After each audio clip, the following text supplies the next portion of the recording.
بسم الله الرحمن الرحیم. اولو تانری نادیله انصاف علی هدایت هستم و برنامه 168 مهندسی جهل رو آغاز میکنم. راست و مستقیم بریم سراغ کتاب هایی که دانلود کردیم تا ببینیم چه کتابی بر شانس امروز ما میاد که بتونیم امروز بخوانیم و یک مقدار هرچند کوچکی بتوانیم از اون ضخامت زندان 2.5 قرنی که در مغز حداقل 15 نسل ما جا انداخته و طبیعی جلوه میشه برای ما، بتونیم در اون یه نوری، یه روزنه ایجاد بکنیم به بیرون از این جهان جهل و جهالت و بتونیم، و این تنها با آشنایی با تمدن خودمون هست، برای اینکه بیشتر این جهل بر اساس این هستش که ما رو از تمدن خودمون جدا و دور کردند. حالا ما در روزهای گذشته قانون‌نامه رو دیروز خوندیم و دیروز دیدیم که در این کتاب در 350 صفحه کتابی قوانین مربوط به مالکیت رو و وراثت و مالکیت ورثه ها بر میراث رو و همچنین مالکیت بر اوقاف رو که زمین های تقریبا میشه گفت دولتی هستش، حالا به نوعی بگیم دولتی نیست ولی به نوعی بگیم که تحت یه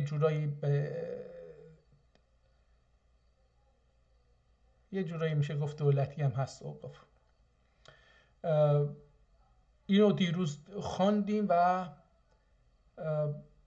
متوجه شدیم که این کتاب حقوقی و در این حال مذهبی که هر دوتا جنبه تخصصی داره، هم مذهب جنبه تخصصی داره، هم حقوق جنبه تخصصی بسیار بالایی داره، به زبان ترکی نوشته شده بود و توانایی زبان ترکی رو اونجا نشون میداد. امروز کتابی که الان دیدم و بر اساس همین ردیفی که دانلود کردیم داریم میریم تا این رو اگر شد بخونیم، اسمشو اینجا در بالای این PDF شرح بهارستان گذاشتن که در 270 صفحه کتابی نوشته شده ولی در PDF 135 صفحه دیده میشه. جلد کتاب رو میبینید، به نظر میاد که قبلا چرمی بوده و این چرم از بین رفته، یا اینکه نه فقط یه قسمت شیرازه که الان در بالا شما میبینید این قسمت چرمی بوده و بقیه کارتونی مقوایی بوده که از بین رفتن. تقریبا هر طرف کتاب آسیب‌های جدی دیده، هم طرف شیرازه، هم پایین، هم بالا، هم طرف اصلی کتاب که باز میشه آسیب جدی دیده. داخل کتاب رو باهاش روبرو هستیم. اینجا صفحه رو وقتی جلد رو باز میکنه داخل کتاب تقریبا بهتر مونده و یه مقدار از لبه های کتاب در پایین و بالا پاره شده ولی بقیه خوب دیده میشه. یه عدد 7 اینجا گذاشته شده، حالا هرچی هستش. و در صفحه 3 و 4، یعنی اینجا اگر جلد رو 1 فرض بکنیم و این صفحه رو 2، صفحه برگردونده و صفحه بعدی اینجا یه چیزهایی رو نوشتن که اینجا من کلیله و دمنه استخراج، چون حالا یک چیزهایی در مورد کلیله و دمنه، ولی اینجا یه جاری 1000 دینار وردی، 1000 دینار مین دینار، یعنی به این آدم پول داده. اینجا جالبه، اینو حتما من تلاش میکنم بخونم. اینجا چند تا 1 2 3 4 5 6 7 احتمالاً 8 تا در اینجا در این صفحه حاشیه نویسی انجام گرفته. در صفحه بعدی احتمالاً با یک شعر مواجه هستیم و در صفحه بعدی هازا کتاب بارستان، اسمش بارستان سمیعی، ولی اینجا یه چیزی هم نوشته شده بوده که عمدن پاک کردن. قیمت کتاب احتمالا نوشته شده بوده، میشه خوندین رو، میشه تخمین زد که این قیمت هست. اینجا یه چیزی نوشته شده بوده که این رو عمدن پاک کردن، یعنی خواستن پاک بکنن. حالا شاید هدیه میخواستن بدن یا هر چیزی. البته اگر یه مقدار آدم دقت بکنه اینجا یا 40 یا 400 یا 1400 یا 1040، یه چیز عددی رو اینجا میشه دید. و اینجا دوباره انگار که یک حالت دعا یا وقفنامه هستش که حالا بعدن اگه برگردیم اینجا دوباره یه چیزهایی در همون مایه ها هستش که ابراهیم زاده بود، کتابی ابراهیم زاده حالا اینجا 1316 هستش یا چی، این خیلی نزدیک میشه، این نیست.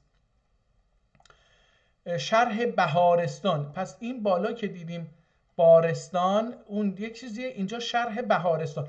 اصلش بهارستان بوده که این شرح می نویسه برای اون بهارستان احتمالاً، و اینجا اسم کتاب رو گذاشته بارستان. اون بهار بوده، این باره، دارای بار داده. بار در زبان ترکی به معنی میوه هست که رفته به زبان فارسی به معنی بار شده. به هر چیزی که وزنی رو اضافه بشه بهش میگن بار، ولی در زبان ترکی بار به معنی میوه هستش.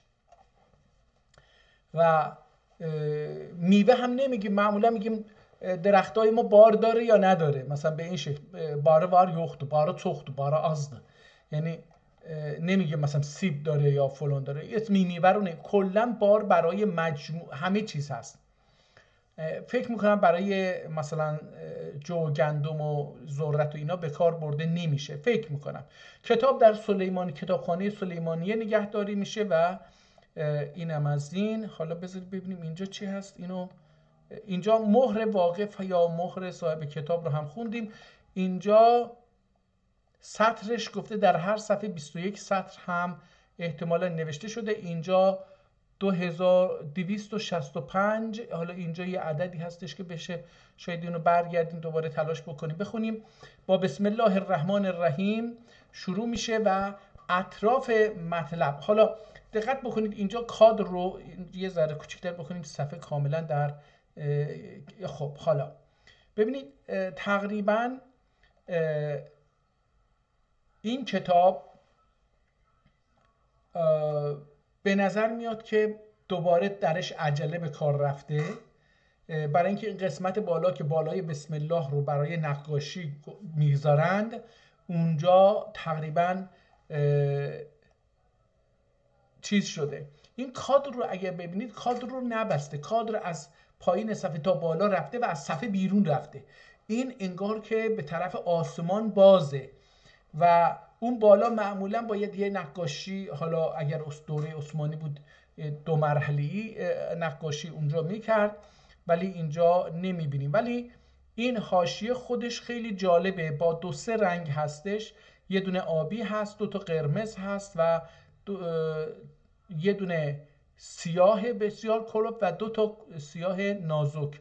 این در صفحه بعد هم همینطور تکرار میشه، ولی در صفحات بعدی یعنی صفحه اول و دوم نوشته دیده میشه، ولی در صفحه دوم به بعد دیگه فقط با یک رنگ قرمز ساده خط کشی شده و اینجا اسمش هم گذاشتن. حالا این آیا مربوط به متن هستش یا بیرون متن؟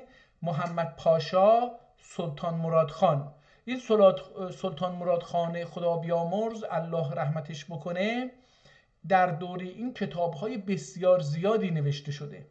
کاش در مورد این انسان شریف یه چیزی بسازم، ولی تمرکز بر روی چیز نباشه، فقط فتح سرزمین ها نباشه. متاسفانه در سریال هایی که امروزه در ترکیه ساخته میشه و خیلی هم زحمت کشیده میشه در مورد اصلا کتاب هایی که در اون مقطع نوشته میشه هیچ کاری انجام نمیدن، چون که یه مقدار در مورد تاریخ پیروزی ها و جنگ ها میدونن در ترکیه، اما متاسفانه در مورد تاریخ زبان ترکی و کتاب ها هیچی نمیدونن، چون نمیتونن بخونن. میبینیم که بعضی اینجا کلماتی رو به قرمز نوشته و روی بعضی از کلمات خط قرمز کشیده، از 3 ویرگول و از تک ویرگول استفاده کرده.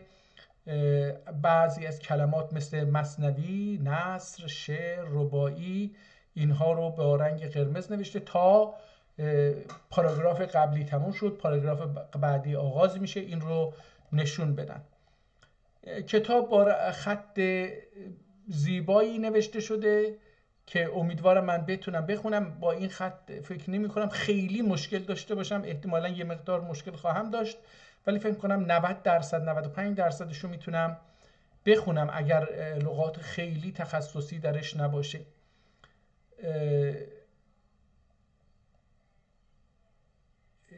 در ادامه مطلب چنان این رو از این صفحه به بعد چنان نوشته که انگار مثلا با زبان اردو نوشته شده باشه، انگار اینجوری نوشته شده باشه، دیده میشه خطش به خط اردو نزدیک میشه، به زبان اردو که در هندوستان و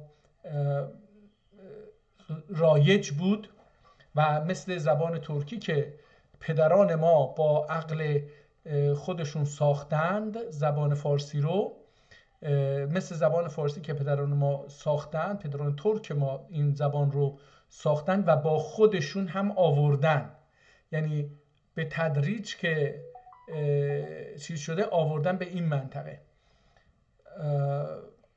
و اردو را هم همینطور پدران ما دوباره در هندوستان، یه بخش دیگری از هندوستان، در بخش شمالی و احتمالاً غربیش زبان ترکی ساخته میشه، شمال و غرب، ببخشید شمال و شرق و جنوب و غربش تقریبا زبان اردو به نظر میاد که به توسط پدران ما ساخته میشه. احتمالاً اگر فارس رو به معنی عربی بگیریم، به معنی کسی که اسب سواره بگیریم، در بالا به معنی فارسی که زبان ترکی رو یعنی زبان اسب سواران. اگر اردو رو به معنی اردو بگیریم و اردوگاه بگیریم، یعنی به معنی سرباز، اونجا دیگه در پایین احتمالاً بیشتر به معنی قرارگاه و زبان قرارگاه اردو، لشکر، نیروهای نظامی. برای همین این دوتا زبان رو احتمالاً درش به کار برده. حالا احتمالاً دو طایفه مختلف ترک این رو همزمان، یا دو لشکر متفاوت ترک همزمان یا با یه فاصله زمانی کم و زیادی در دو طرف هندوستان یه چنین زبانهایی رو برای برقراری ارتباط با هندی زبانها و هندی ها هم ده‌ها شده، یکی دوتا کلمه و از نو نوشته شده، متاسفانه دیده میشه. اینجا هم همینطور، ولی انگار که اینجا آب هم ریختن روی بخشی از کتاب. همین که میخواستم پاک بکنن، احتمال میدم که با یه پنبه چیزی میخواستن حالا با یه چیزی تر کرده بودن، مرطوب کرده بودن و این رو کشیدن. حالا به صفحه بعدی هم افتاده، به این صفحه هم، اینم پشت صفحه است. البته اینجا اگر روی صفحه باشه، پشت صفحه هم اینجوری اون آب رفتگی رو میشه دید. و اینجا دوباره همون وضعیت اینجا هم حاکمه، با یکی دو تا فاصله این رو میتونیم ببینیم. من حالا این احتمال میدم که به خاطر اون اسمی که خوندیم، این اصل اون کلماتی که قرمز هست بیشتر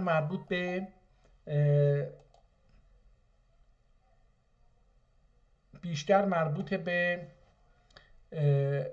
متن بهارستان هست و این قلمی که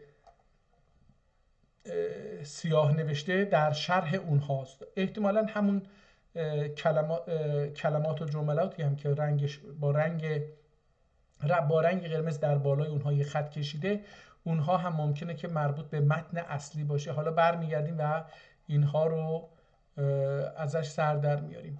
من حالا این کتاب چون تقریبا یکسان داره دیده میشه، با یه سرعت بیشتری این رو ورق میزنم تا به سرعت بریم پایین و بتونیم برگردیم و از اول این کتاب رو بخونیم. ولی خب همونطور که دیده میشه انگار که من یک کتاب تازه خریدم و خیلی سخت خوندنش یا خیلی انرژی میبره، من معمولا خودکار رو بر میدارم و روی، یا البته من زیر این کلمات و جمله ها خط میکشم.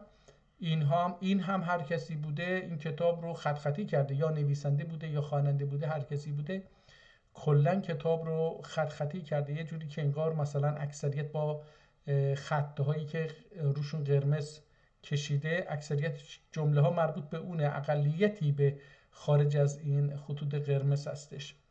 یه مقدار سرعت رو بیشتر میکنم تا برسیم به آخر کتاب و میبینیم که همون وضعیت حاکم هستش. یه مقدار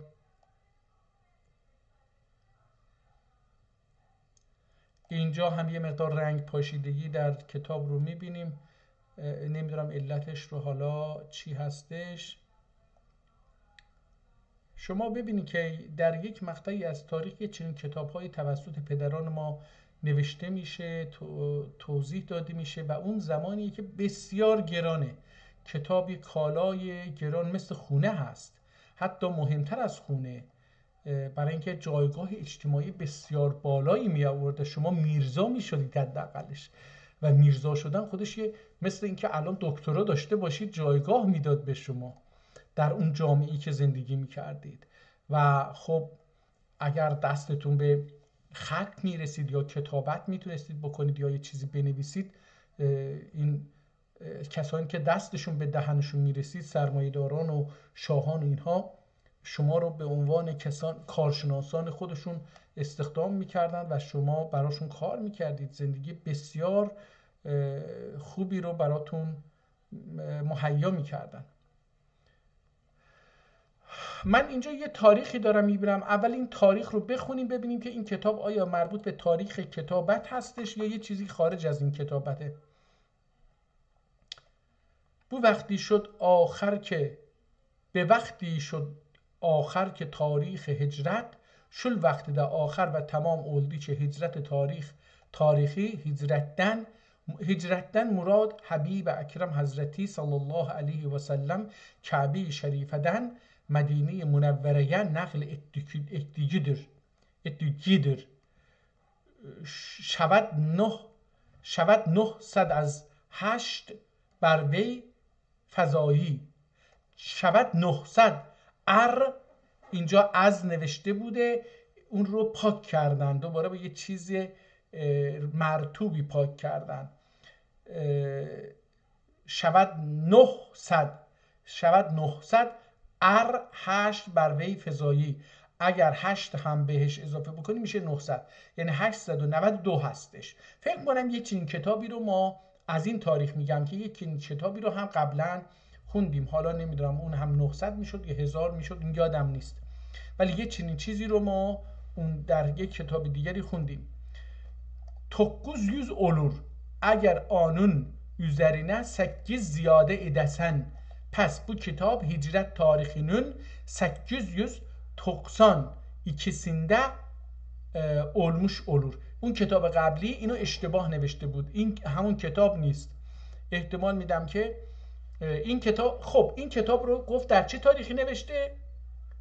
خب اونجا در اون شعر گفت شود 900 8 بر وی فضایی، این به ترکی هم ترجمه کرد 900 olur 900 میشه اگر آنون üzerine 8 زیاده edersen، اگر 8 به اون علاوه بکنی میشه 900. پس bu kitap hicret tarihinin 892'sinde olmuş olur. پس این کتاب در سال 1000 گفتم 982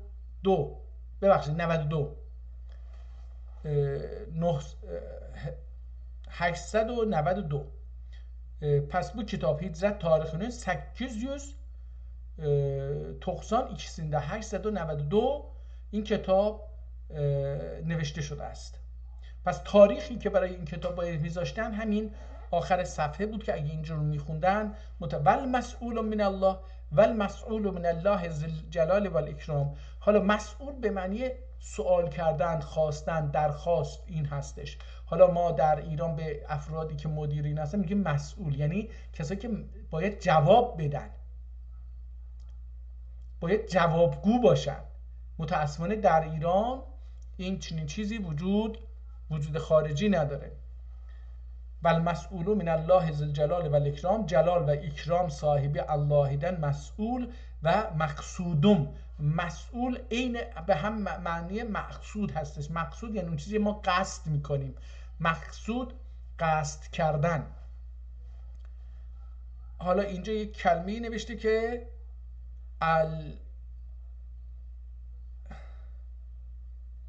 الزفرو. حالا اینجا یک چیزی هستش که به نظرم میاد این همون کتاب قبلی باشه، چون به نظرم جمله هاش الزفرو نبیل المرام الفوز، الزفرو نبیل المرام الفوز به حسن قتام، مراد وصول بلمغه زفر دور و حسن خاتمه فوز دور، نیل ارشمک معناسنده دور، معناس ندور.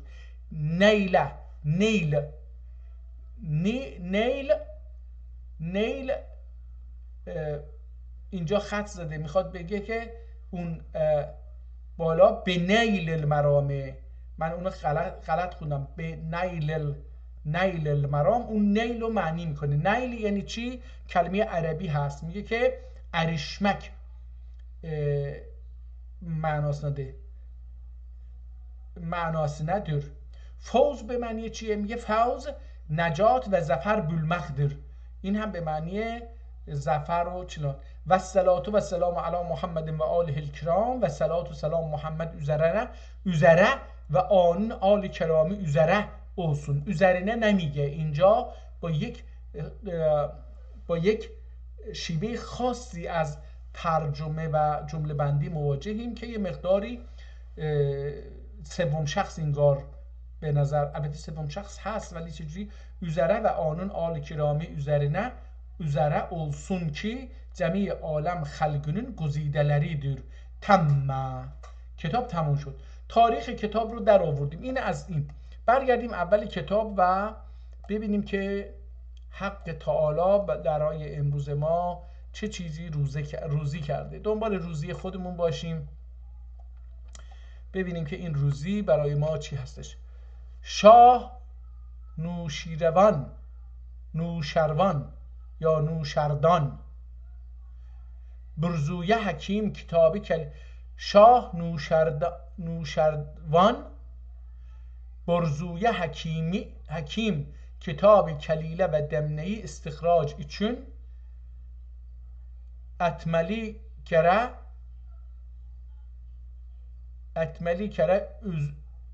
10.000 dinar verip ediyorken etmeli kere اینجا اتلی کره یا علی کره، ولی اینجا یه ت داره من نمیدونم. علی کره 10.000 دینار verip. نگاه کنید اگر این اتلی که نمیشه، این قطعا باید علی باشه. احتمال میدم تشدید اینجوری شده. علی کره 10.000 دینار verip. حالا 50 بار علی کره یعنی 50 بار. نمیتونسته بگه مثلا 5 میلیون درهم. بذارید جمع بکنیم. اینو ماشین حساب رو باز کردم اینجا برای اینکه اگر یه چیزی اومد بتونم این رو چیز بکنم. میگه 50 ضرب در 10.000،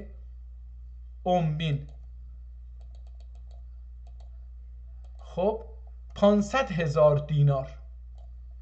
پس 50 کره 10.000 دینار برو. برای اینکه کلیله و دمنه رو استخراج بکنن میگه که 500,000 دینار داده. یه داستان دیگه. حالا ولی خب در این مقطعی که این رو می نوشتن نمیدونم، با این خیلی زمان طولانی نیستش، ما اون زمان این اعداد رو داشتیم.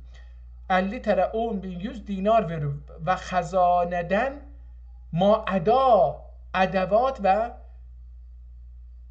حالا اینجا یه چیز دیگه هستش، جهات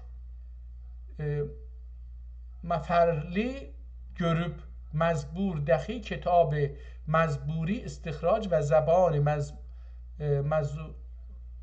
ازون ساز فرسه نقل اتی فرسه افزون. حالا اینجا علاوه میگه اون از خزینه بود، علاوه خارج از خزینه هم خزانه هم خزینه دان ما ادا، یعنی خارج از خزانه هم ادوات و وجهات، وجهها پولها، ادوات امکانات، وجهات پولها و اینها. حالا اینجا سفرنی چی؟ مسفرنی گروپ. حالا گروپ مزبور دخی کتاب مزبوری استخراج و زبان افزون ساز فرسه نقل اتی. حالا به زبان فارس میگه نقل کرد. بعده خلافت مریدی زماننده. حالا این خلافت مرید چی هستش؟ این احتمال میدم که مرید نباید باشه.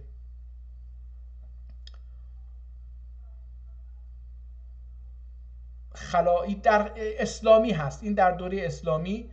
البته این کلیل و نمنه این که میگن در دوره انوشیروان نوشته شده دروغه، چون که در اون مقطع تاریخی باید بگن که با کدوم الفبا نوشته شده، بر روی چه چیزی شده نوشته شده، به چه زبانی نوشته شده، در کجا نگهداری می شده و اینها. خب قطعا در اون مقطع تاریخی کاغذ وجود نداشته، در نتیجه باید راحت ترین چیز این بوده که روی پوست حیوانات نوشته بشه.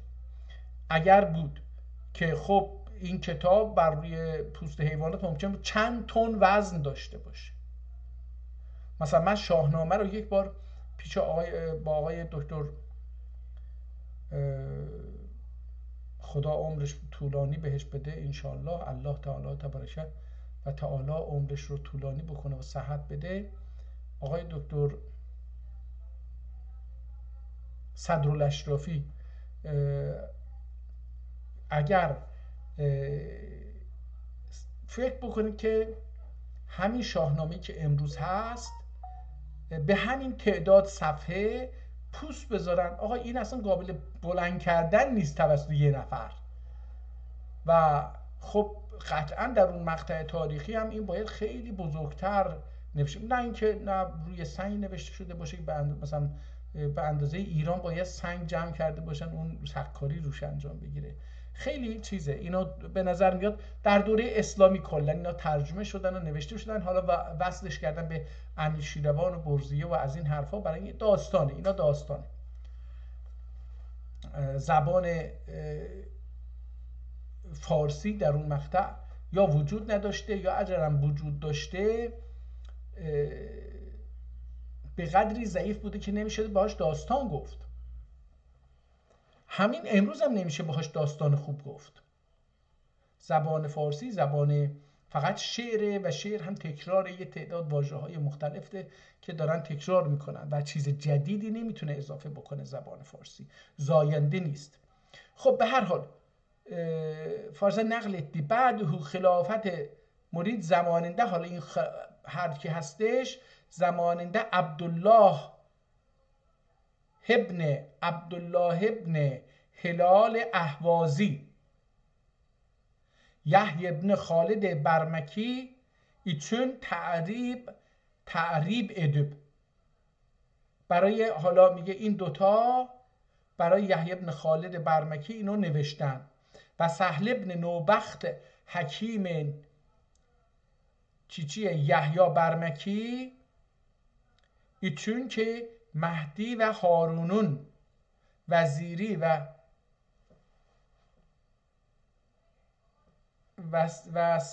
سماد گرمده جریانون بی نظیری ایدی نظم دوب مقابل سنده یحیی من دینار وردی. اینجا نگاه کنید برای این کتاب در اون زمان 1000 دینار دادن.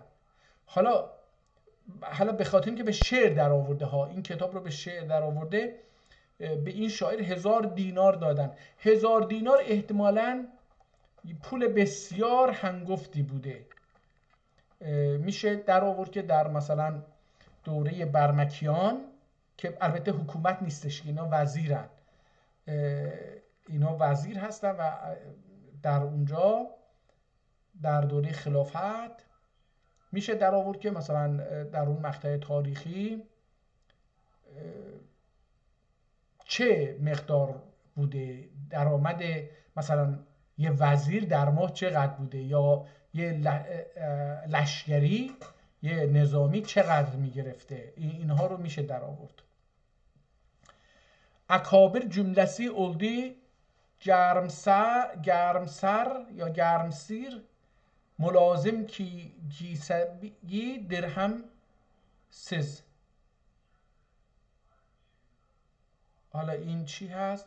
ملازم گیسه چیسه گیبی درمسز.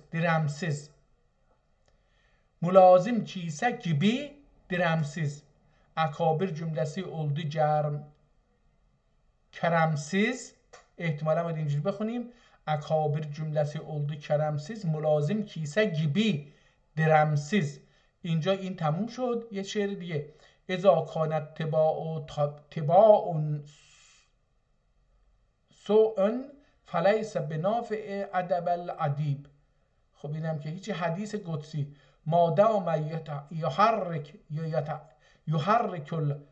العبدیله لم اترکه صغر الیده. حالا یه میدونم صغر الیده یعنی چی میشه، حالا یعنی اونو میدونم، البته نمیدونم که منظور چی هستش.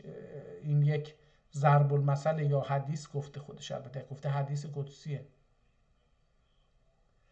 مادام یتحرک العبیده، تا زمانی که بنده حرکت نکنه، لم اترکه صغر الیده. این صغر الید احتمالا درجه تنگ دستی اون رو ترک نمیکنه. مادامی که به خودت تکان ندی، حرکت نکنی، فقیر میمونی. برای اینکه از فقر خلاص بشی باید حرکت بکنی. ولا تقربوا مال الیتیم. این آیه هست می ایله مال یتیمی الا مال yetimi ala المال و دکل bunların almalı değil. حالا اینجا چی بوده؟ ولا تقربوا مال اليتيم بی ایله یا hi ile mal yetimi ala almalı değil. Bunların birin olursan mi almalı değil. قال النبي عليه السلام اذا رأيتم الاحراق ناتگو و ناتفو به تکبیر و آیت الکرسی. حالا اینجا چی هست؟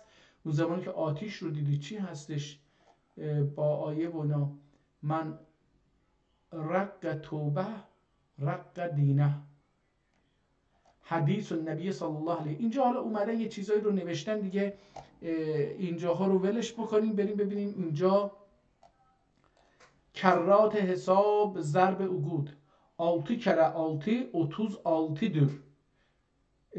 ضرب داره میگه. کرات حساب ضرب اگود. ضرب با شعر میخواد ضرب در رو در حساب و اینا یاد. 6 kere 6 36'dur. 6 تا 6 میشه 6 تا 36 تا. اینو داره میگه.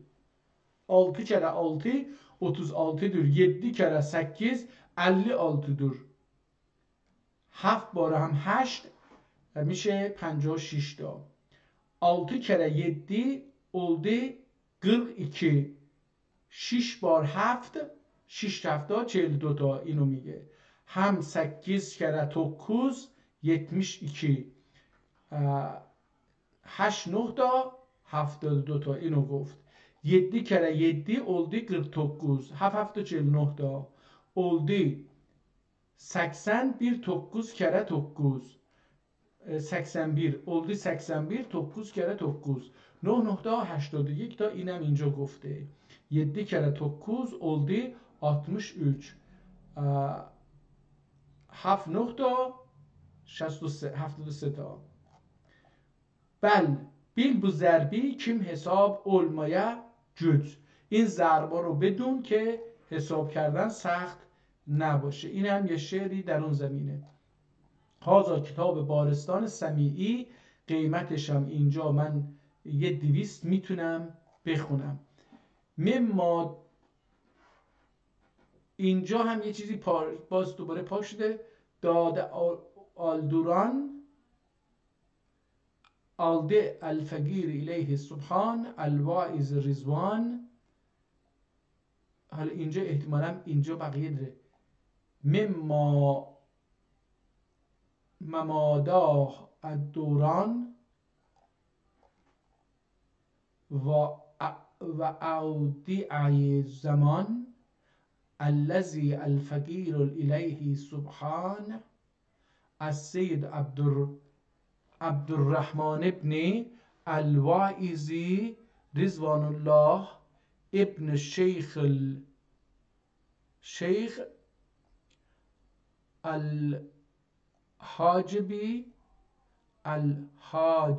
الحاجبی عبدالرحمن افندی عفا عنهما. حالا اینم کسی که این کتاب رو اولدی مالک سایی یزنده، اولدی مالک سایی یزنده bu کتاب صفدر ابراهیم ده 11 رمضان انگار مثلا 1310 یه چنین چیزی میخونم، نمیدونم که آیا درست میشه یا نه. شرح بهارستان لسمعی یا لشمعی. حالا اسم اینجا ما سمعی خوندیم، احتمالا اینجا یه شمعی باشه یا سمعی باشه. لسمعی به خط تعلیق سطر ایرمیکی. حالا فقر این دل حقی بی کتب الفقیر عبدالحق چی اتاب. حالا اینجا یه چیز عددی 2265 اینجا هستش.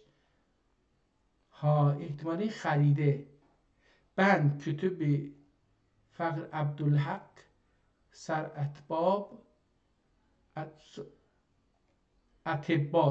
اتبا سابق الخاص تفسیر روم اینین حالا 465. نمیدونم حالا خیلی مطمئن نیستم این عدد درست بود. برگردیم متن کتاب. تا اینجا به متن کتاب ربط نداشت، ما خیلی هم طولانی شد، 38 دقیقه است در مورد اینها صحبت میکنیم.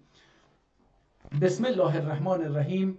حمد سپاس بی عد خدایی را که علیم و حکیم و قدیر و پادشاه بی شریک و بی وزیر در، و شکر و ثنای لایعد قادری را که مبدی بدایع مصنوعات و محرع صنایع موجودات در. محرع با عین نوشته شده. مثنوی شعر داره میگه. مبدع هر چشمکی جودش مبدع هر چشمی که جودش هست، محترع هرچه وجودش هست. من محترع رو برای اولین بار میدونم، نمیدونم یعنی چی. لعل تراز کمر آفتاب حله گرهاک و حیلی بند آب. حالا چی بود این چی میشه نمیدونم. نصر زهی صانعی که فلک آنون سنئی بهارستانیندن ازهار کواکب ایله پر bir گلستان دور و روزه زمین آنون قدرتی نگارستانیدن روایه آثاری لمملو بیر بوستانیدür. جل جلاله و ام نواله که آنون فیض امینی، همون عمومی فیض امینی حاصل و عامه بلکه جمیع ذرات فیضان و جریان üzeredir و هزاران صلوات زکیات و تحیات نامیات بر محمد مصطفی باد که سرور انبیا و رسول و سید کونین هادی و سبل و صدرنشین صفه صفا و صاحب ما زاغ البصری و ما طغی. مثنوی. حال شعر یعنی شته نه مسند و 7 اختران، شته 9 مسند و 7 اختران، ختم رسول خاتم پیغمبران. احمد مرسل که خر و خاک اوست، هر دو جهان بسته فتراک اوست. نصر و حکم و حقایق روزسنون، توتی شکرخایی و اسرار دقایق گلشنی بیلن، اندلیب دستان سرایی دور. رباعی. حالا اینجا فکر کنم این کتاب رو قبلا یه نسخه دیگری از این کتاب رو خوندیم، خیلی به نظر آشنا میاد. زهی هادی که از نور هدایت، زد و زدود از عرصه گیتی زلالت. امر بی مع الله خاصه اوست، از آن برتر کراما شد. کرا باشد جلالت، از آن برتر کرا باشد جلالت. نصر و سرود تحیت و سرورم میتونه بشنیم، سرور تحیت فراوان. سرودم میشه خوند. و سرود تحیت فراوان و درود ثنای بیکران بر آل و اصحاب او باد که شرع شریف نبوینون معنی لریدر رضی الله عنهم. بیت بنای شرع و دین استوار شد، متین از 4 رکن 4 یارش. بنای شرع و دین استوارش، متین از 4 رکن 4 یارش. 4 رکن 4 یارش. 4 یار عبارت است از حضرت عمر، ابوبکر، حضرت عثمان و حضرت علی. نصر بیرگün اخوان صفا و خلان وفادن bir neçə روشن دل و صاحب نظر kimseler ile مصاحبت ederken طالع دون و روزگار بوقلمون دن حکایت بلکه حدن زیاده شکایت eyledim.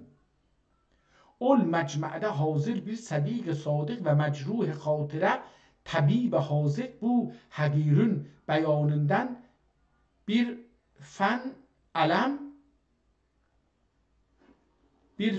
علم و اضطرابın görüp زیاده ترحمünden پریشان خاطر olup lütfi ile. بله این کتاب رو قبلا یه جایی خوندیم. این متن اسمش یه مقدار فرق میکنه، ولی اون آخرم که گفتم تاریخ رو در کتاب قبلی اشتباه نوشته بود. به نظرم این همون کتاب یه نسخه دیگری هست از کتاب اصل. این هر دوتا، اون هم اون یه نسخه بود، هم این یه نسخه است، ولی هر دو از روی یه نسخه اصلی که احتمالاً چند نسخه کپی شده اومدن از روی یه نسخه‌ای که حالا ممکن به نسخه اصلی اورجینال نباشه این رو نوشتن. برای همین این آدم اون غلطه، اون آدمه که نسخه قبلی رو خوندیم اون غلط رو ننوشته، ولی این هم احتمال میدم که در بعضی جاها ممکنه که خب لطفی لخطاب ادی ای تی علم و حیرتون گریان و نالانی و وادی فقر و مهنتون خیران و سرگردانی. نه چون رفاهیت و سعادت سبب olur bir işe شروع و مباشرت edip جد و جهد اتمسن فقیر اتم یعنی خودم گفتم، فقیر به خودش میگه، فقیر اتم گفتم نیه توجه ادیم که آنون سببی ایله آسوده حال و مرفه البال علوب قدر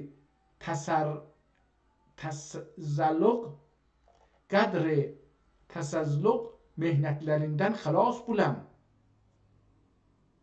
Kudretsizlik hal و müreffeh bal olup kudretsizlik mühnetlerinden خلاص bulam. ol خوب گفتار و راست کردار ادی چنین گفت مولانا عبدالرحمن جامی حضرتنون بهارستان نام کتابی که نکات و دقایق و حکم و حقایق ایله پر bir kitabıdır. Ani Vezir-i Azam Hazretinin nam-ı şerifine şerh edip Cenab-ı Saadet maabine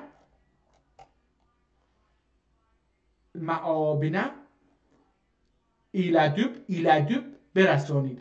عرض ایلسن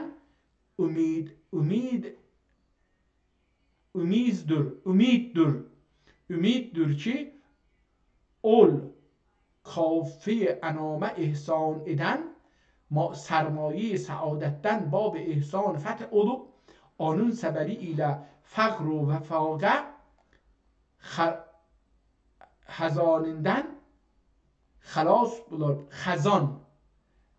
خزان نوشته، این به لهجه ترکیه دیگه، خزان رو نمیده، خزانندن. احتمالا همین تاریخ که یه جایی خوندیم اول کتاب گفتیم 1300 خورده ای، الان 1447 احتمالا اونجا در همین تاریخ این احتمالا بوده، برای اینکه با این شیوه داره می‌نویسه. خزانندن خلاص بلوب نشاط و قدرت بهار نه وصول بلاسن bu حقیر قلیل البضاعه اسمش شمعی بیچاره دخی الفال علا ماجرا. اینجا الفال یه فال افتاد دیگه، هرچی که پیش بیاد. دخی الفال علا ماجرا حسبینجا، بر اساس این سخن. این یه احتمالا ضرب المثله که الفال علا ماجرا، فال اون چیزی هستش که اتفاق میفته. حسبینجا اول صاحب سعادت نام شریفینه شرح اتمیه شروع ایلدی بیت چو شد نامش محمد ذات محمود همیشه در دو عالم هست مسعود. نصر زهیر سریر سلطنت مشیر تدبیر مملکت کهف الفقرا ملاذ الغربا محب الاتقیا و صالحین صدیق العلماء و سالکین ناصر الدولت و الدین غیاث الاسلام و المسلمین منبع اللطف و الکرم معدن الجود و الهمم ممدوح اکابر آفاق مجمع مکارم اخلاق صاحب الاحسان و الخیرات حفظ الله تعالی عن الآفات بو اوصاف حمیده ایل موصوف و بو القاب مرضیه ایل معروف اولن صاحب سعادت محمد پاشا حضرتی دور و امت سعادته و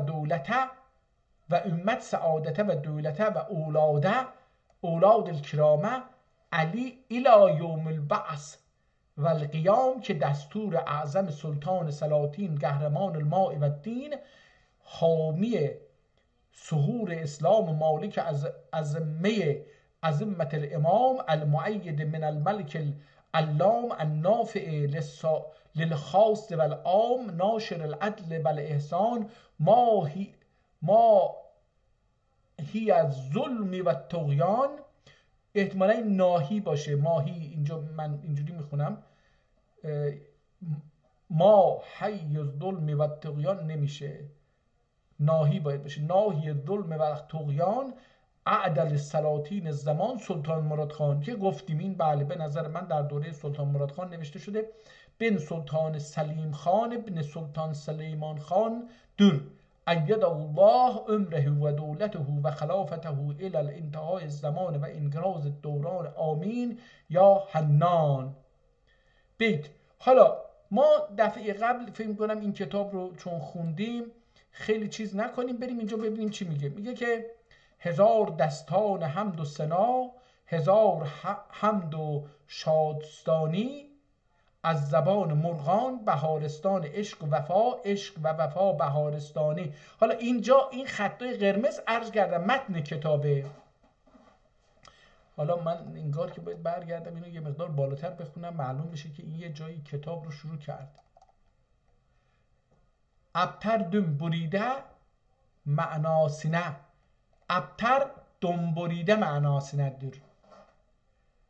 اجدع با عین، اجدع، گلغی و دودقی و برونی و علی کسیلمیش معناسینه دور. بله این کتاب رو قبلا خوندیم دیگه، من مطمئن شدم که این کتاب رو خوندیم قبلا، این رو معرفی کردیم، کتاب بسیار جالب. حالا من برم یه مثلا یه چجوری بخونیم، از هر 15 صفحه از اینجا به بعد، این صفحه 7 هستش، 15 بیاریم میشه 22. بریم صفحه 22 ببینیم که این 22 از اینجا بخونیم. قدس روح بیورمشتر چی؟ همه نیکویی ها در خانه ایست یا در خانه است که جمیع افعال حسنه و اخلاق حمیده بیر خانه دور و کلید آن تواضع و فروتنی. این جمله هایی که به فارسی هستش و روش هم خط قرمز کشیده، اینها مربوط به جامی هستش. این انسان ترک، انسان شریف داره. هاچار هم از اون ساخته شده، یعنی هاچار همون آچاره، آچماق، از کلمه آچماق، یه چیزی که آچماق رو عملی بکنه میشه هاچار، آچار، یه چیزی که آچماق میکنه. آچار فرانسه هاچار فرانسه نیست، آچار فرانسه هستش، اون چیزی که باز کننده هستش. آن مفتاح تواضع و فروتنلیک دور، فروتنلیک دور و همه بدیها در خانه است و جمیع افعال قبیحه و اخلاق ذمیمه بیر خانه دور. اینها هم در یه جاست. و کلید آن مایی و منی و آنون مفتاحی کبر و نخوت دور یا تخوی دور. نخوت بهتره، نخوت دور، این ت بذاریم بهتر میشه. بیت تواضع سر رفت انداز زدن، تواضع سر رفت انداز زدن، تکبر به خاک اندر آن انداز زدن. تواضع سر رفت انداز زدن، تکبر به خاک اندر انداز زدن. خیلی زیبا گفته. قطعه جمع است خیرها همه در خانه و نیست، جمیع خیرلر بیر خانه ده جمع دور. آن خانه را و نیست آن خانه را کلید به غیر از فروتنی و اول خانه تواضعدن غیری مفتاح یقدر و نیستون معناسی نیستون معناسی میخواد، نیستون معناسی مصرع ثانیه قید اولونده. میگه اون معنای نیست که در بیت اول بود اون رو ما در معنی بیت دوم قرار دادیم، مصرع دوم ببخشید. بیت دارای 2 تا مصرع هستش، هر بیت مصرع اول مصرع دوم یه بیت رو تکمیل میکنه. اینها به این شکل هستن. شرها بدین قیاس بی خانه است یا نیک خانه است. شرها تمامی شرها بدین قیاس به یک خانه ایست. شرها هم حالا جمع به یک خانه ایست، جمع این شعرش اینجوری بوده. جمیع شرلر هم به قیاس ایله بیر خانه ده جمع دور و آن را کلید نیست به جز مایی و منی و آنه کبر و عجوبیدن غیری مفتاح یقدر. مرا یعنی چی؟ مراد تواضع سبب سعادت و کبر موجب شقاوت ایدیکن eş'ardır. با آن احتیاط، به آن احتیاط کن که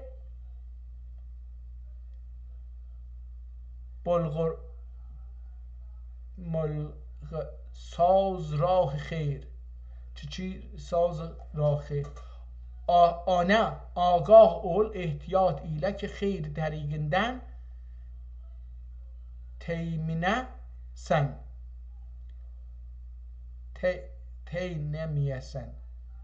teynemiyesen ve hagiyesen ve çıkmiyesen. این تینمیسن نمیدونم دقیقا به چی معنی است. برای اولین بار در عمرم این رو میشنوم. با تی دسته‌دار نوشته. میگه که آگاه اول احتیاط ایله که خیر طریقندن تین میسن. تین میسن دین میسن نیست. این میتونه دین باشه، یعنی ساکت ننشستن. تین میسن احتمالا به این معنی باشه. و چق میسن خارج نشی، کوتاه نیایی و خارج هم نشی از راه خیر. این تین اینجا فکر میکنم به معنی دینلمک، نه به معنی شنیدن نیست. اینجا به معنی استراحت کردن، نشستن، خسته شدن. تین میسن و چق میسن. خود را به معرض خط شر نیفکنی، کندونی شر خطری محلینه bırakmayasın. سنون محبت قدس سره گفته است. حالا اینجا سنون گفتم ولی سنون نیست، یه میم هم این وسط داره دیده میشه. سمنون محب قدس سره گفته است. یه چیزی به نام سمنون محب قدس سره اتmiştir. یه چنین اسمی آدمی هستش سمنون. حالا با این خط قرمز که می نویسه میم بهتر دیده میشه. سمنون یا سمنون نمیدونم. محب اسمشه اینجا، احتمالاً سمنون محب قدس سره اتmiştir. گفته بود بنده را محبت خدای تعالی صافی نشود. بذار ببینیم. بندنون محبی Allah Teala Hazretine safi olmaz. تاز شیء بر همه عالم نیفکند. تاز شطی بر همه عالم نیفکند. مادام که جمیع عالم üzere زشت لکه bırakmaya. این شطی احتمالاً به معنی لکه.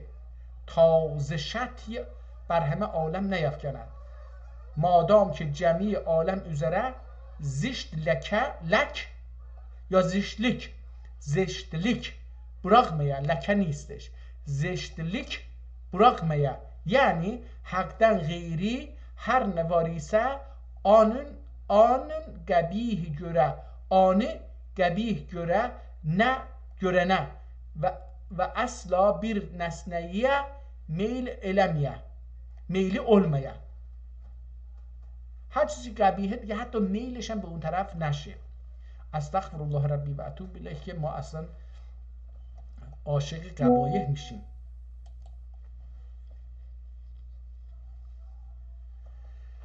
قطعه گر کند جای بدل عشق جمال ازلت.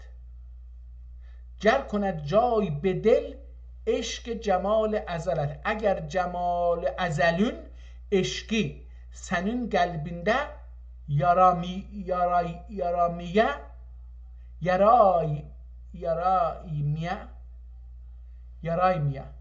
yaramaya احتمالاً yaramaya.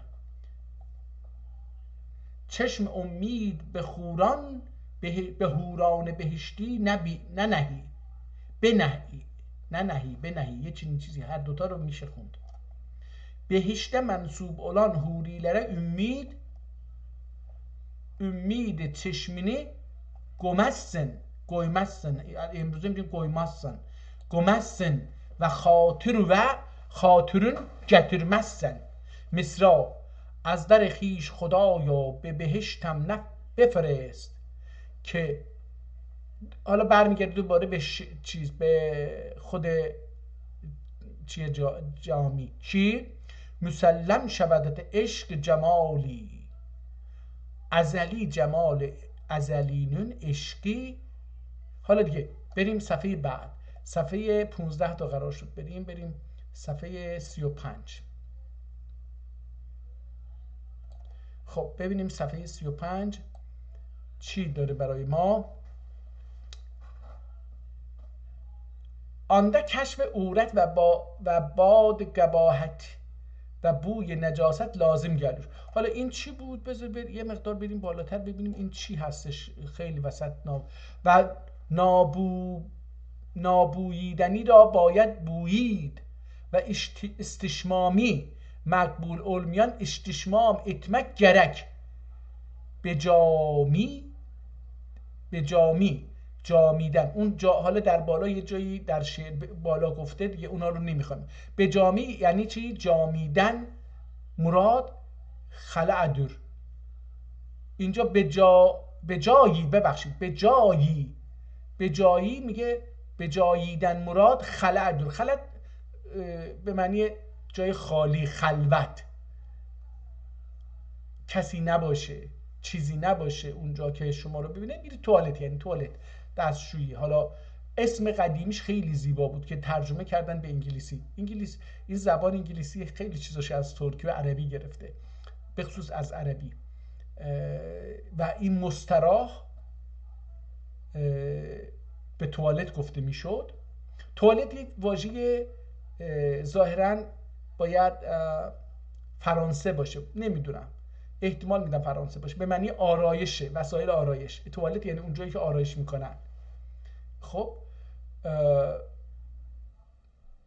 ولی مستراح محل جایگاه استراحته و این رو دقیقاً ترجمه کردن. شما انگلیسی، کشورهای انگلیسی زبان که میرید، مثل آمریکا، هر جای اداره ها اینو برید می‌نویسه رستروم. در خود کانادا هم بعضی جاها می‌نویسه واشروم، بعضی جاها هر دوتا رو نوشتن واشروم یا رستروم. هر دوتا رو اینا من دیدم تو کانادا. ما هم در آذربایجان تا نمیدونم چند سال پیش، یادم نمیاد، نمیدونم اصلا جوری مغز ما شستشو شده که وقتی ما از به تبریز اومدیم از روستا، من یادم نمیاد کی مستراح رفته به جاش توالت اومده. اینقدر به نرمی ذهن آدم رو تغییر میدن که متوجه نمیشی که من دیروز این رو میگفتم، چرا امروز اینو میگم. البته مثلا تو تبریز یه بیماری وجود داشت که امروزا هم احتمال میدم هنوز وجود داشته باشه، وسطا نبود، دوباره مثل که این اواخر پیدا شده. مثلا ماها که به لهجه قره‌داغ صحبت میکردیم به ما میگفتن کتی، و این کتی یه جوری میگفتن که انگار مثلا یه توهینه، تحقیر حساب میشد و ما تلاش میکردیم مثلا این لهجه کتی رو نداشته باشیم. همین باعث شده بود که ما اون کلمات اصلی ترکی که در روستا وجود داشت و تحت تاثیر زبان فارسی و اداری، زبانهای اداری قرار نگرفته بود، اون رو ول کنیم، بچسبیم به کلماتی که فارسی شده بود. حالا وقتی همزبان خود آدم خودش رو تحقیر میکنه که خودش تحقیر شده به خاطر این حس حقارت به زبان فارسی چسبیده، اون رو داره به کار میبره. حالا یه روستایی که زبان اصیل رو حرف میزنه، این برای اینکه اون حقارت خودش رو، چون آدم حقیر، کسی که حقیر شده نمیتونه به بالا دستش زور بگه، به زیر دستش رو تحقیر میکنه تا این عقده حقارتش رو به سر یکی خالی بکنه. متاسفانه تبریز شهر محافظه‌کاران هست، شهر انسانهایی هستش که برای نگه داشتن ثروت، جایگاه اداری و همچنین موقعیت اجتماعی همیشه با قدرت حرکت میکنه، به قدرت میچسبه. در نتیجه اکثر پانفارس هایی که تئوریسین بودن اکثرشون از تبریز هستن، اکثرا از تبریز هستن پانفارس ها، چون که اون تبریزی ها که بهش میگن اصیل، اینها خانواده های اداری هستن، تجاری هستن، پول هستن. اینها خواهان هیچ تغییری در وضعیت خودشون نیستن. وضعیت سیاسی جامعه، اجتماعی جامعه هر چی میشه بشه، ولی اینها رژیم هم تغییر بکنه اون قدرت رو باید حفظ بکنن. برای همین محافظه کار هستن، یعنی هر چیزی که دارن میخوان اون رو حفظ بکنن. هر کسی بیاد میگه آقا پالانش بشیم دیگه، برای ما چه فرقی میکنه، ما پالانش بشیم سوار قضیه بشیم، فرقی نمیکنه. برای اونها قاجار بود، یا بعدن رضا شاه بیاد، یا بعدن محمد رضا بیاد، یا بعدن مصدق بیاد، یا بعدن رضا شاه محمد رضا بیاد، یا بعدن خمینی بیاد، یا بعدن خامنه‌ای بیاد، یا بعدن انقلاب بشه ما بریم مثلا مملکتمون.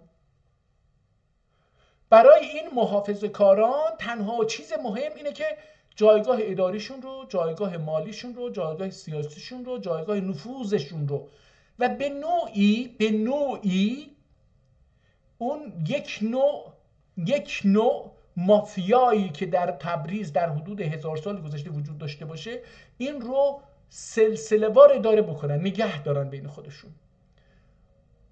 در نتیجه علیه شریعت مداری، مرحوم شریعت مداری، همین تبریزی ها مثلا یهو برگشتن بر سرای همون،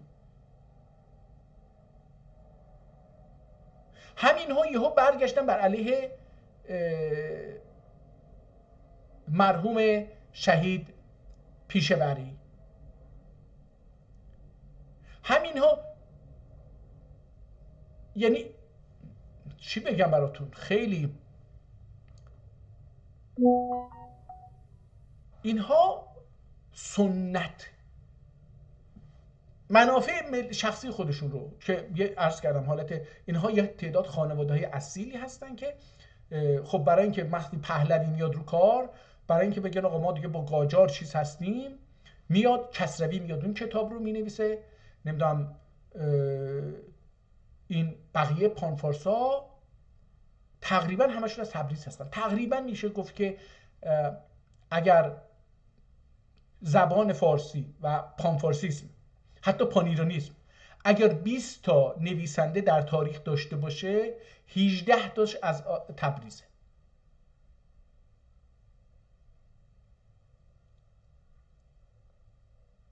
من قبلا گفتم خود مرحوم شهید پیشوری یه پانیرانیست و یه پانفارس دو آتیشه بوده.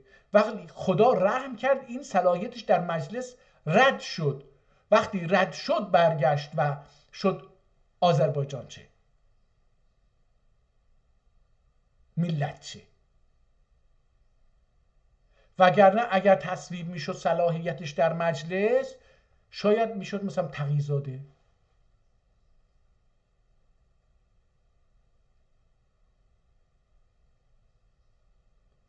همونطور که حالا دیگه یکی هم زنده هست که اینم نماینده میخواست بشه، اصلا نذاشتن بشه، یهو برگشت رو آذربایجان چه مثلا.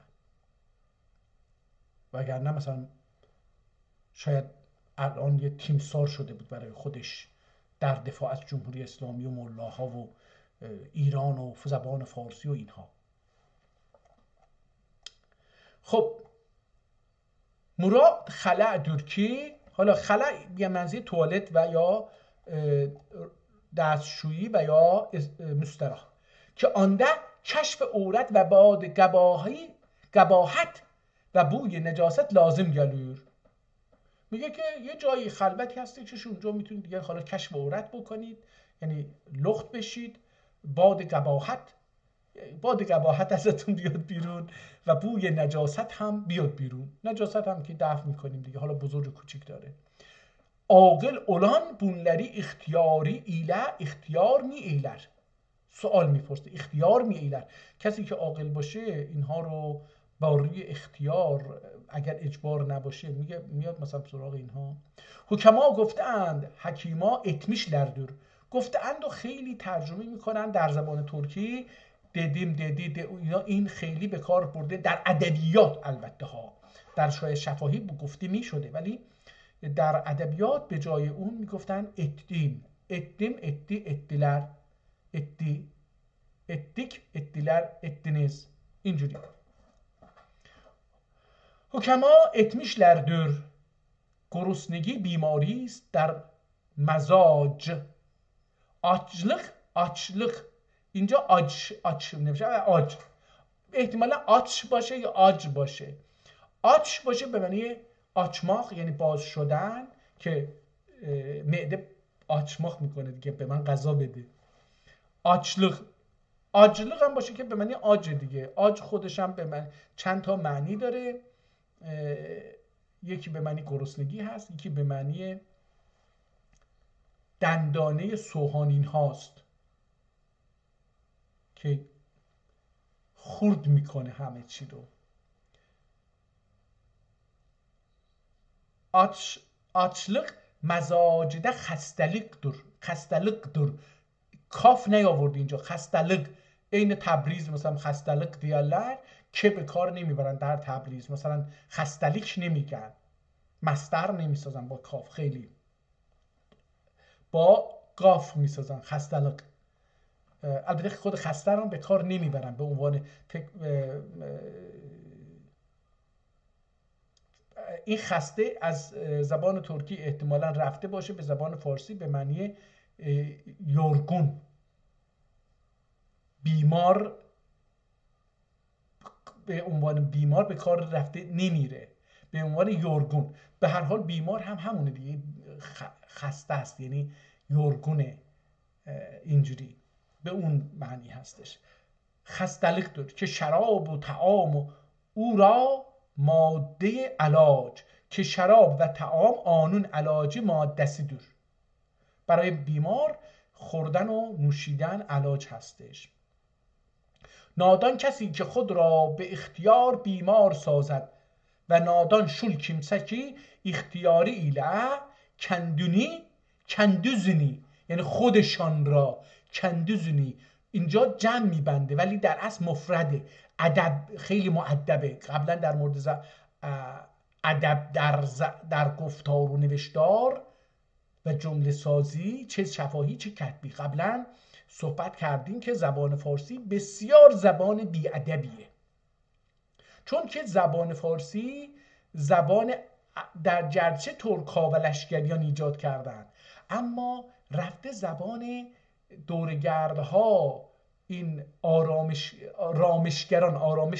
رامشگران، یعنی این زنان و مردانی که کولی میگفتن، زبان اینها شده و اینها رقصشون رو برای این انجام میدادن این ترک‌ها خوششون بیاد یا پولی بهشون بدن یا باهاشون همبستر بشن، چون که این کولی ها نه زمینی داشتن، نه ثروتی داشتن، نه مال و منالی داشتن، نه گاو و گوسفندی داشتن، هیچی نداشتن که. اینا دورگرد بودن، حالا یه جایی میرفتن یه چیزی فال میکردن، نمیدونم موسیقی اگر سازی بلد بودن میزدن، میرقصیدن، رقصاشون برای یه جوری میشد که اونها رو به هیجان می آورد، حالا باش میخوابیدن و اینا، یه پولی بهشون میدادن.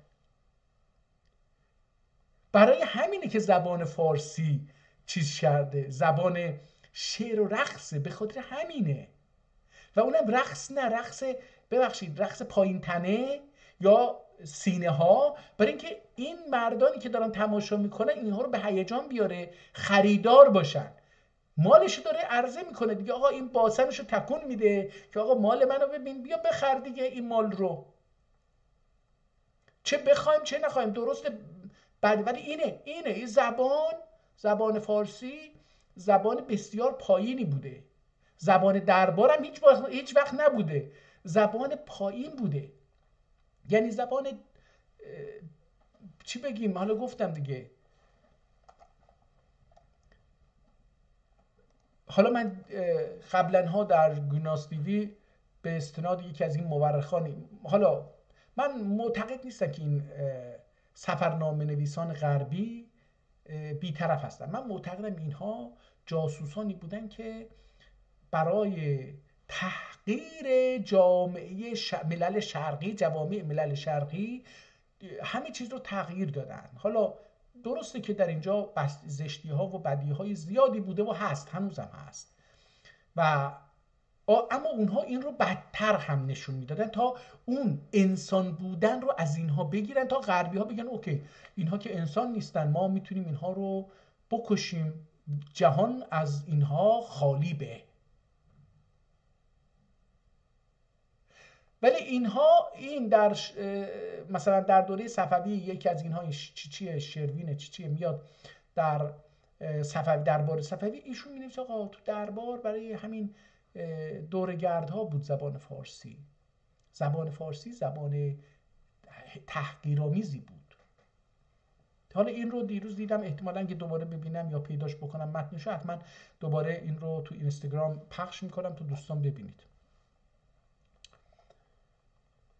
نادان کسی که خود را به اختیار بیمار سازد و نادان شو kimse که اختیاری ایله کندوزنی مریض ده تا به استرار تیمار کنند تا استرار ایله تیمار ادلر. قال گلو کلو وشربو ولا تسرفو.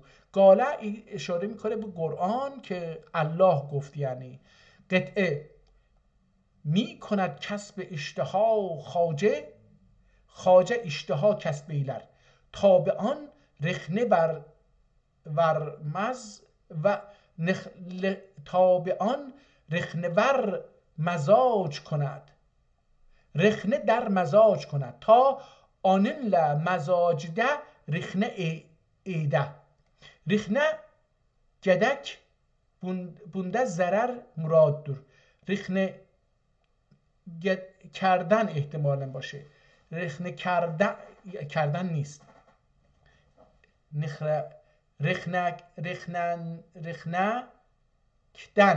رخنکدن اینجوری نوشته اختیار، رخنکدن یا رخنندن.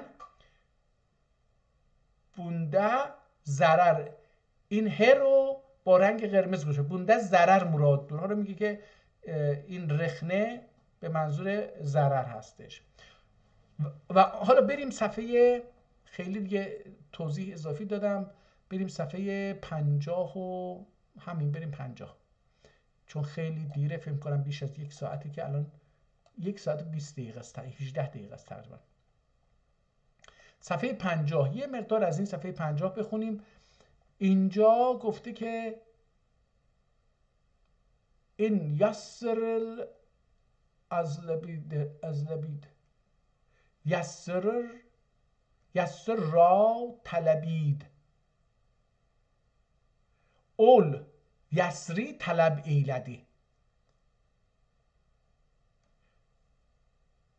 آن یسر را طلبید اول یسری طلب ایلدی و زبان نصیحت کشید و نصیحت زباننی چکدی، یعنی نصیحت ایلدی که ای فرزند ارجمند و جوان دلپسند و ای معزز و ارجمند فرزند و مقبول دلپسند جوان، با هر کس چو شیر و شکر میامیز، شیر و شکر gibi هر kimse ile اختلاط ایلمه. شیر و شکر دوستان، یه فرض بکنید حالا یه ظرف شیر دارید، شما شکر رو بهش به راحتی قاطی بکنید، مخلوط میشه و جدا نمیشه. میگه که مثل شیر و شکر نباش که با هر چیزی در هر چیزی حل بشی. ایله اختلاط ایلمه و بر سیما فریب هر ناکس میاویز و بر سیما فریب هر ناکس میاویز و هر کسون فریب خود اسی ریسمان نه، احتمالا اون ریسمان باشه که حالا اینجا نونشو نمیبینم من در اون فارسی، ولی در اینجا ریسما سینه. ریسما یعنی چی؟ این دیگه نمیدونم من. و بر ریسما و بر سیما فریب هر ناکس میاویز و هر کسون فریب خود اسی ریسما سینه ریسما، آسلمه.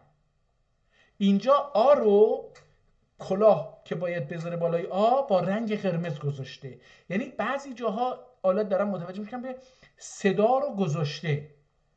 آسلمه یعنی یاپشمه، تو آینه خدای نمایی، سن آینه خدای نماسن. دریغ باشد که بحر بی سر و پایی چهره گشایی. حیف اولا هر حقیر و فقیره yüz gösteresin. رباعیه هر لحظه انان یعنی اغیارمده، هر لحظه انان یعنی اغیارمده، هر لحظه انانی که اغیارون علینه ورمه، هر لحظه انانینی اغیارون علینه ورمه. در خلوت خاص و عام راه مده، در خلوت خاص و عام راه مده. خاص و خلوته عامیه اجازت ورمه. خاص خلوته عامیه خلوت خودت، یعنی خاص اون جایی که مخصوص خلوت خودته، خاص و البته عامیه به افراد عامی، نقطه‌دان که نیستن و اینها و نمیتونن اسرار و اینها رو نگه دارن، عامی به این مفهومه. عامیه اجازت ورمه. رخسار تو مرآت سیاقل زده است، سنین رخسارون معقول آینه در. مرآت مسیگل را به زنکار مده، به ژنکار مده.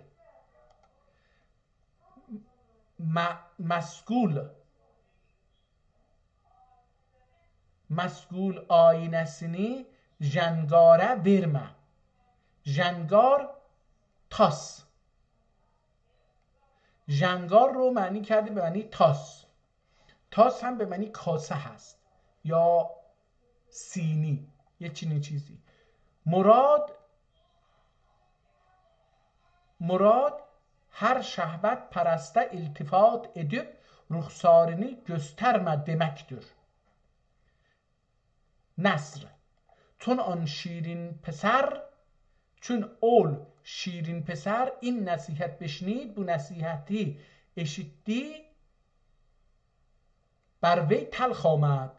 آنون üzerine تلخ geldi، روی ترش کرد و برخاست، yüzünü turş eyledi و قالقدی با قاف نوشته هر دوتا را، قالخ نیستش، قالقmak قاخماق değil، قالقmak قالقدی و به بهانه ای از خانگاه بیرون رفتی و bir بهانه ile خانگاهdan تشره gitti، تشره dışarı، تشره gitti و چند روز نیامد و bir geç gün gelmedi. پیر و مریدان پیر و مریدان شیخ و مریدler از غم مفارقتی او به جان آمدند. آنون مفارقتی عملیnden حالا اینجا دوباره در صفحه بعد غمیnden جانه geldiler. دیگه بریم صفحه اینجا برسیم به صفحه 65. یه مقدار ارتادن بیری ادی.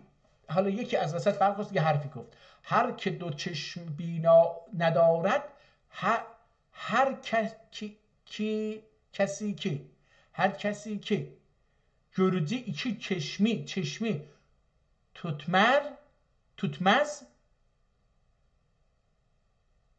tutmaz یا tutmar. نیم مرد است و یارم، نیم مرد است یعنی یارم مرددür. و هر که در خانه عروس دیبا ندارد و و هر kim ki خانسینده bir زیبا، این زیبا بوده، من دیبا خوندم، احتمال میدم زیبا ندارد، و هر kim ki خانسینده bir زیبا gelin tutmaz، بالا هم tutmaz بوده، درسته، tutmaz نیم merddür، yarım kişidir.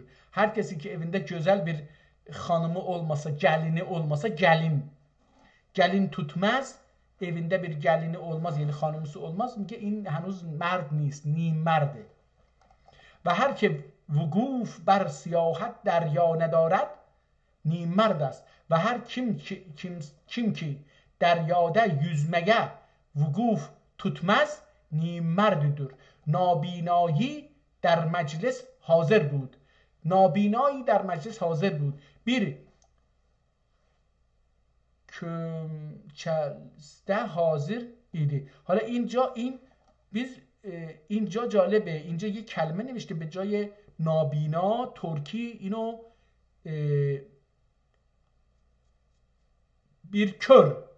bir kör مجلسته حاضر ایده، کر ر رو هم دور نوشته و هم به نقطه مجلس چسبونده و هم ریز نوشته مثل در نتیجه من یهو این رو، ولی الان شد bir kör مجلسته واریده، یک کور در مجلس بود که زن نداشت و سیاحت نمیدانست که متأهل دگل ایده، که متأهل دگل ایده و سباحتی یعنی üzmaq، سباحت üzmaq bilmezdi.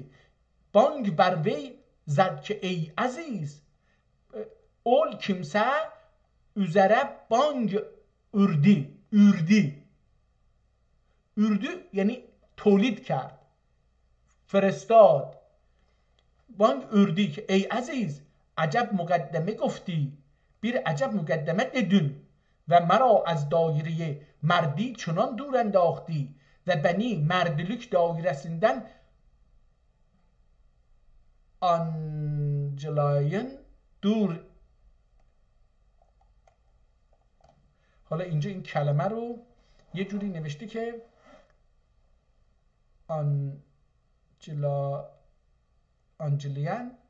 İnciliyen احتمالا و beni merdilik dairesinden inciliyen دور ettin. inciliyen هم میتونه به معنی دردناک باشه، اینجیمک، و هم به معنی اینجی باشه، یعنی خیلی هنرمندانه و ریز و ظریف. هنر به معنی ظریف، ظرافته. من نمیدونم چرا هنر گفتن، البته در زبان ترکی هم هستش، ولی اینجی از مروارید میاد که احتمالا کلمات عربی باشه، نمیدونم. اینجی یعنی ظریف و ظرافت. هنر کار ظرافت هستش، مثلا این موهای مژه رو کشیدن و اینها، لب و اینا رو حالت دادن، اینا این یه ظرافت میخواد دیگه. این هنر کلا اون ظرافت ریزکاریه. نمیدونم، حالا این اینجا به این معنی هم میتونه باشه. بنی مردlik dairesinden incilyen دور ettin که هنوز نیم مردی در می باید، که هنوز بنا نیم مردlik gerek تا نام هیچ مردی بر من شاید، تا هیچ مردlik نامی benim üzerime layık ola zira ana binadır و زیرا نابینادور و زن توتمز و سباحتی بلمز. حالا اینجوری گفت، داره توضیح میده. قطعه چنان ز پای مردی فتاده خواجه برون، خواجه مردلük payesinden inceliğin teşere düştü. İnciliyen ya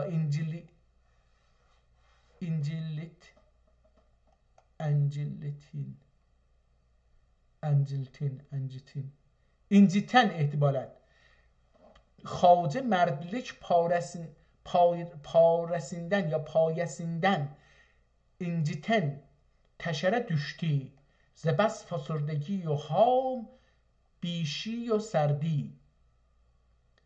زیاده احمقlıktan و سفیهlıktan و بار دلیندن چه گر هزار فضیلت رسد ز مرد دانش اگر merdlerden ana min da hezar fazilet erişe قدم برون ننهد از حد و نامردی namerdilik hadlerinden qədəmini təşərə qoymaz مرد و نامردlikdən xilas bulub و dilek وصول bulmaz demektir. حالا دیگه اینم صفحه از این بریم صفحه 80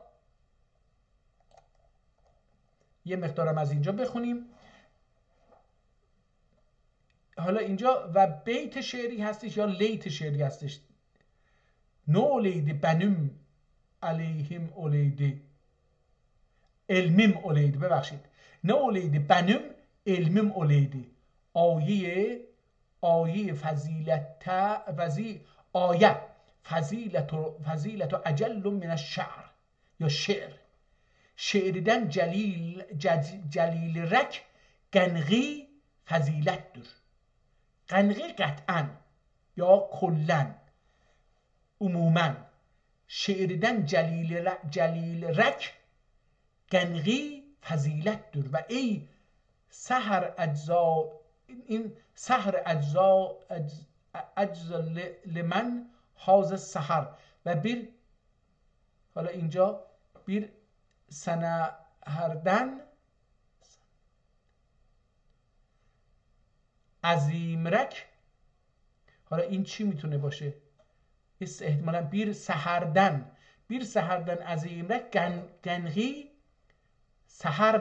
سحردر مراد şiirden مقبول و جلیل الشأن و لطیف و رفیع المکان bir fazilet yok idüken işardır.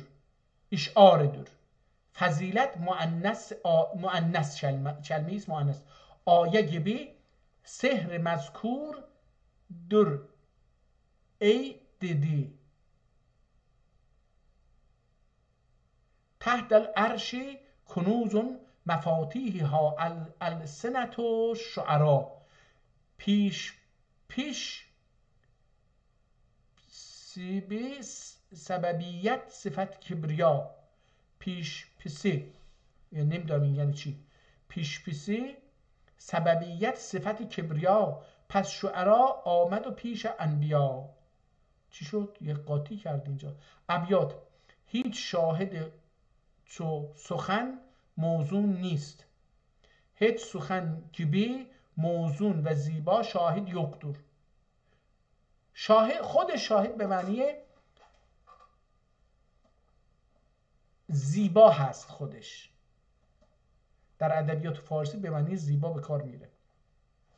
خب بریم صفحه خیلی دیگه دیر نشه بریم صفحه 100.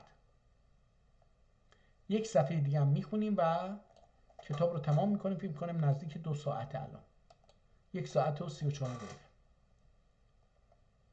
صفحه 100 شعر چون تیر غمزه به ناز و کرشمه اندازی ناز و کرشمه ایله چون که غمزه تیرینی آترسن. دوباره اینجا با آتماق روی الف کلاه رو با رنگ قرمز گذاشته. آی با کلاه شده. آترسن نشانه از دل مشکین من کن ای غازی.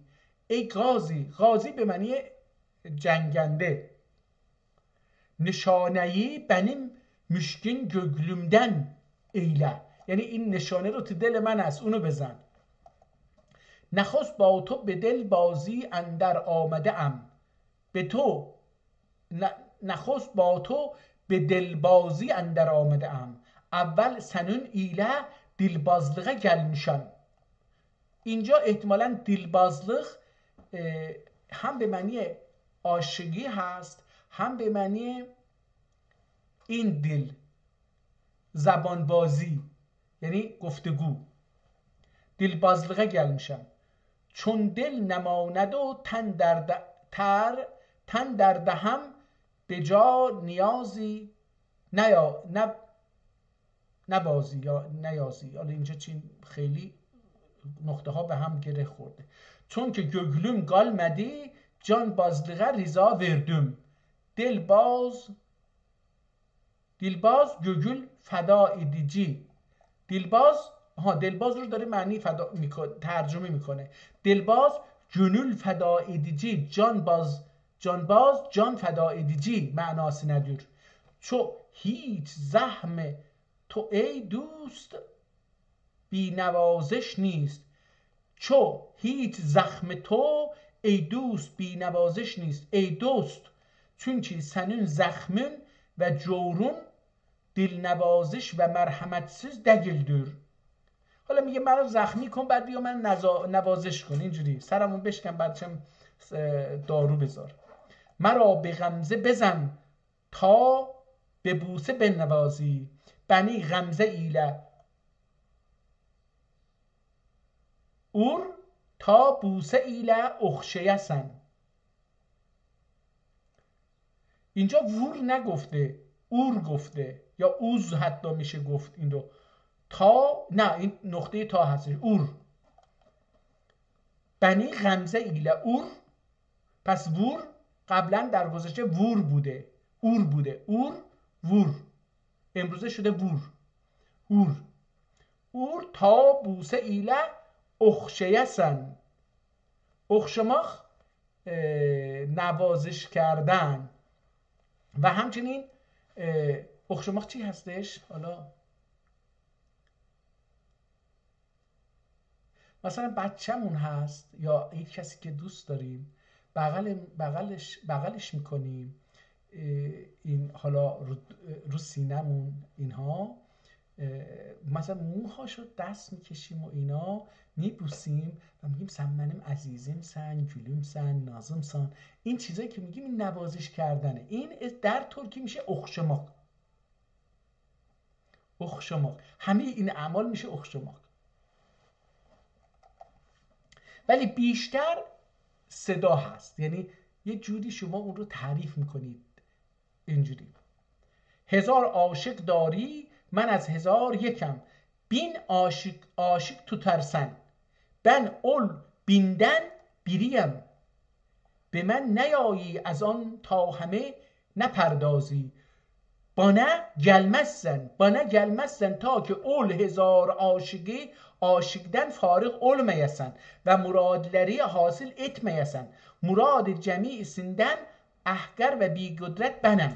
Murad cemisinden از اون 1000 تا، مراد جمیعsinden ahgar ve biqadr benim demektir. Beyt: معشوق 1000 دوست را دل ندهی ورزان که دهی دل به جدایی بنهی. و در مدح حمید آلدین مستونی جوهری. چی شد؟ و در مدح حمیدالدین مستوفی جوهری و حمیدالدین مستوفینین جوهری ترهنده. چی؟ یا طرح نیست احتمالا این، نه همین ترهنده که از فضلاء ماوراء النهر بوده است که اول Hamideddin ماوراء النهر'ün füzelasinden olmuştur. قصیده گفته است، موقوف بر قصیده etmiştir. موقوف که کلمنون بعضی. خب دیگه بذاریم بمونه، بریم صفحه آخر ببینیم که آخرین صفحه چی هست. این دو صفحه آخر رو بخونیم و البته یه مقدارش خوندیم، تاریخ رو در آوردیم، ولی با این حال بخونیم. هیچ نخواست kimsenin sözünden riayet eyle hiç nesne eşitmedi. بعضی نسخه ده، حالا اینجا رو گفته میگه در بعضی نسخه هایی که نوشته شده و احتمالا غلط و غلط نوشتن، بعضی نسخه ده her ca پرنده her ca واقع olmuştur. her ca yerinde her چند واقع olmuştur. این رو هر جا بوده. هر جا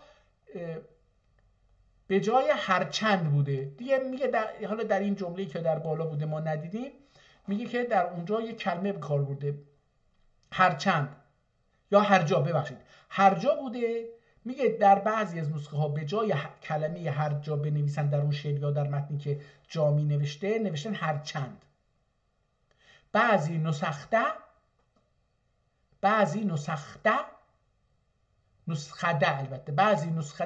هر جا yerinde هر چند واقع olmuştur. به جای هر جا هر چند نوشته شده در بعضی نسخه ها. از آن که ز صنع خود دکان پرگالاست.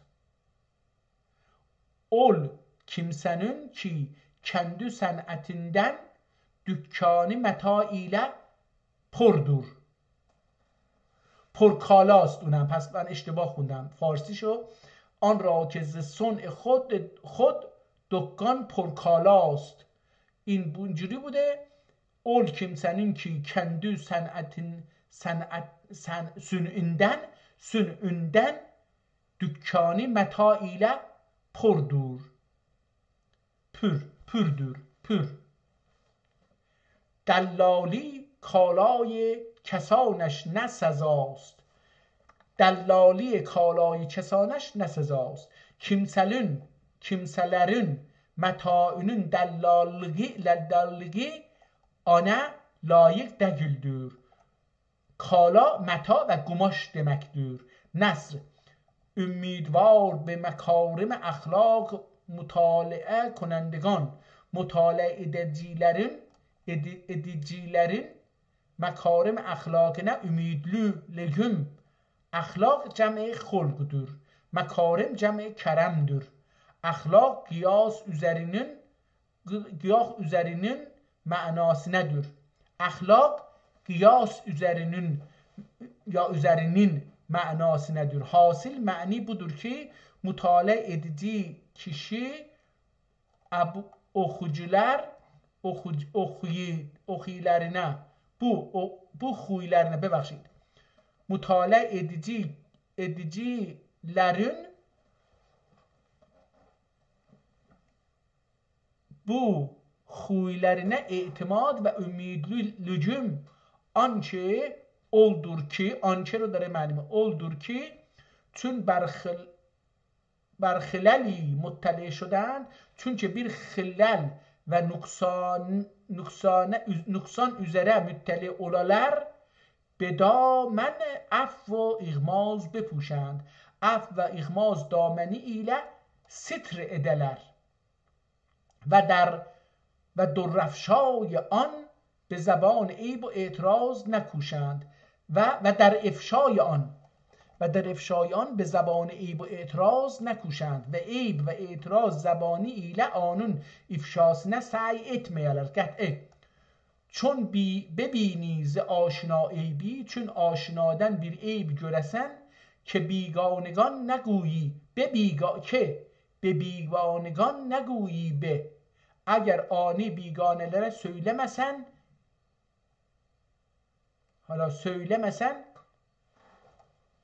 یکدür یا بکدür احتمالاً. در ترکیه امروزی پک به کار میره. پکی یعنی خیلی خوب، عالی، موافقت. حالا اینجا احتمالاً پکدür باشه یعنی عالیه. پس بلس olur اگر آنی یعنی حالا اینجوری میشه چون که آشنادن bir عیب göresen اگر آنی بیگانelere söylemesen پکدür. حالا ممکنه که بک هم باشه به همانی امروزه، مثلا در تاریخ عوض شده از ب شده پ، اینجوری بکدür پکدür. یک خیلی به نظرم یک هم میشه خوند یکدür، اما به نظرم خیلی جور در نمیاد با معنای ترکی و مفاهیم. زان که در کیش آخرندیشان زیرا عاقبت fikir edicilerin mezhebinde eyb puşi z eyb cuyi be. Eyb puşluk eyb culukten bekdür. همان بازم پک یا بک. بکدور، همون پک، فکر میکنم که امروزه به پک بدل شده در ترکیه.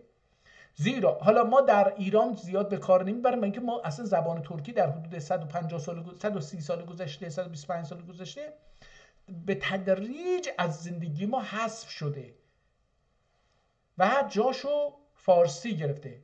عین همون که مثلا فارسا خیلی آدم‌های اندکی بودن، ولی در این 150 سال 100 سال یواش یواش چون زبان فارسی و فارسی ها قدرت گرفتن و دولت به زبان فارسی ها امکانات میداد و به کار میگرفت، هر کسی هم که یه ذره ترک و عرب و بلوچ و ترکمن و هر چی که میخواسته یه مقدار مال و منالی به دست بیاره، موقعیت اجتماعی سیاسی اداری به دست بیاره، میرفته به فارسی میچسبیده تا یه نوری به. حالا اینجا زبان فارسی زبان نیست، زبان منبع نونه، نوندونی هستش. نوندونی یه ظرفیه که حالا در آذربایجان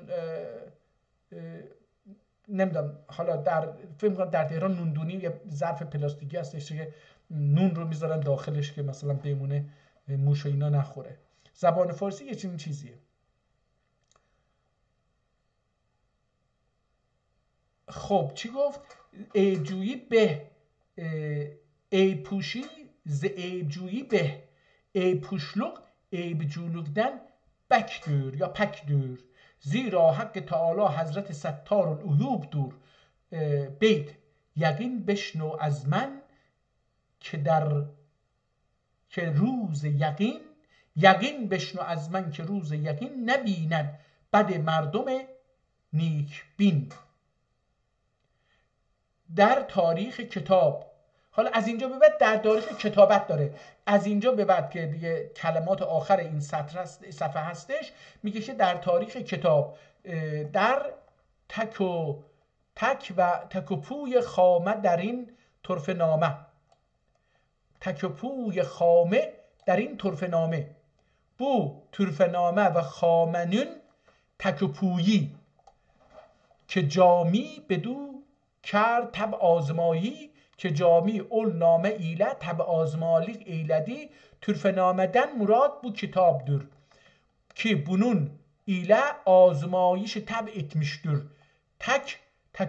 Teköpuy gelip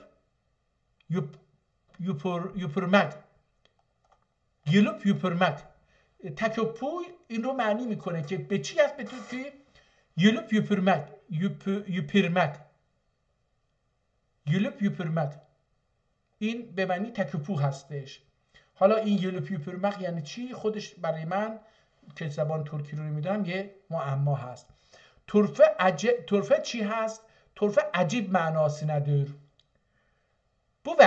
به وقتی شد آخر که تاریخ هجرت، شل وقتی ده آخر و تمام اولدی که هجرت تاریخی، هجرتن مراد حبیب اکرم حضرتی صلی الله علیه و سلم کعبه شریفدن مدینه منوره نقل اتیگی دور.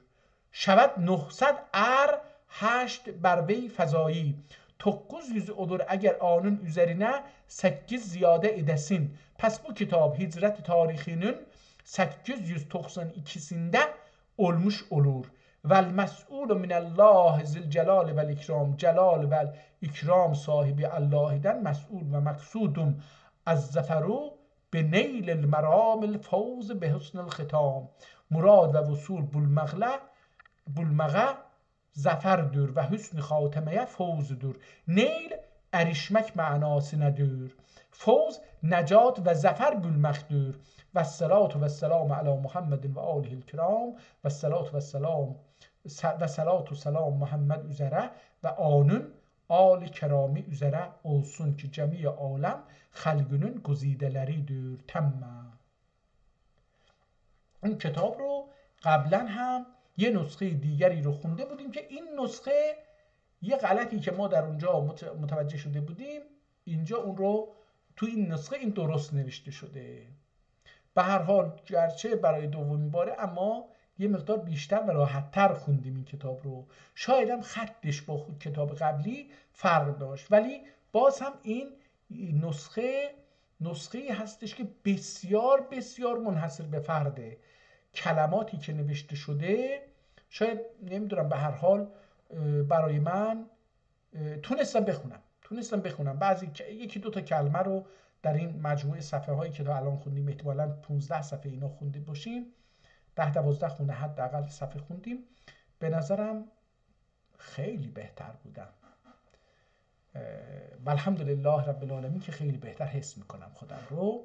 داشتم امروز حساب میکردم که من در این 167 جلسه به طور متوسط بگیریم که 1.5 ساعت در هر جلسه حضور داشتم. حدود 160 اینم بذاریم 80 میشه 240 ساعت. حدود 240 ساعت وقت گذاشتم از زیر صفر در زبان ترکی به اینجا رسیدم. شکر و الحمدلله رب العالمین. فکر میکنم که یه 200 ساعتم وقت بذارم به اندازه یک لیسانس حتی فوق لیسانس میتونم بگم در خواندن زبان ترکی مهارت پیدا میکنم. خیلی خیلی شکر میکنم الله تبارک و تعالی رو، سپاسگزارم، شکر که این امکان رو به من داد و با خواندن هر کتابی یه مقدار به اعتماد به نفس ملی خود بیشتر آگاه میشم و از این مهندسی جهل یه مقدار دورتر میشم. امیدوارم که یه روزی بتونم دیوار ضخیم چند صد ساله مهندسی جهل در مغز و عقل و آموزش و شیوه زندگی خودمون رو سوراخ بکنم و از اینجا برم بیرون و آزاد بشم. به امید آن روز و شما رو هم به همین دعوت میکنم. خدا نگه، الله یارتون، خدا الله یار رسول.